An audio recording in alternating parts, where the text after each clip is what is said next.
isang mensaheng para sa'yo.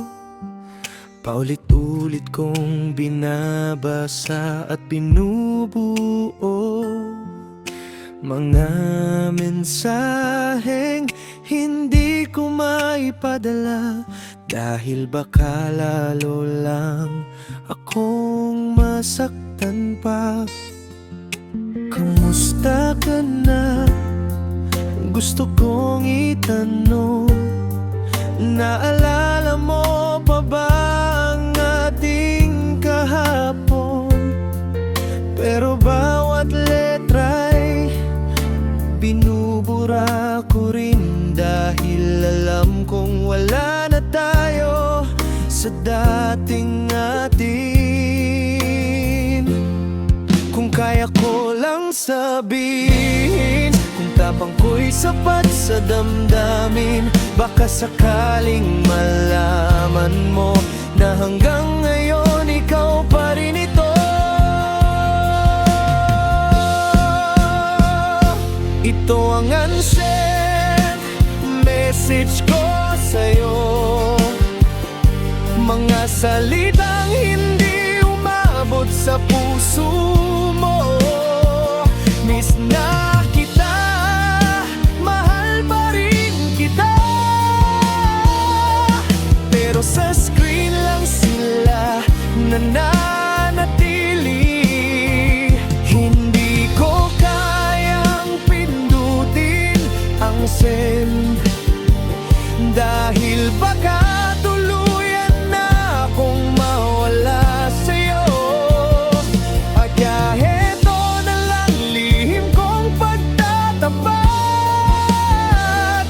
isang mensaheng kailanman di mo mababasa.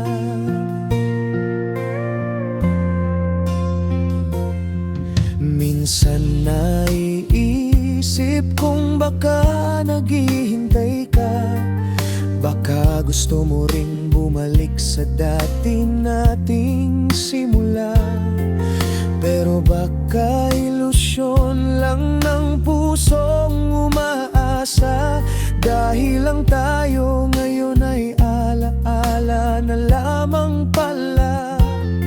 Ilang gabi na akong gising at tahimik, hawak ang cellphone, luhay pilit pinipigil.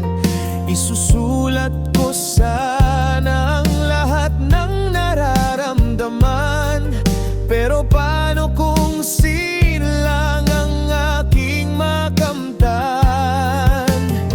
Kung dumating ang araw na makita mo ang mensaheng matagal kong itinago, sana maintindihan mong minahal kita kahit hindi ko nasabing hanggang dulo sana. At kung may baka ng kayakap ngayon, hindi na kita guguluhin sa iyong panahon. Itatago ko na lang sa puso kong pagod ang mahal pa rin kita, kahit wala nang sagot.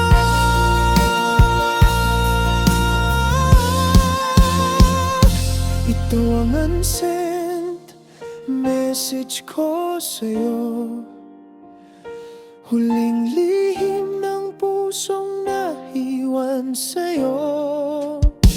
Miss na kita, mahal pa rin kita, mga salitang hindi na dapat marinig pa na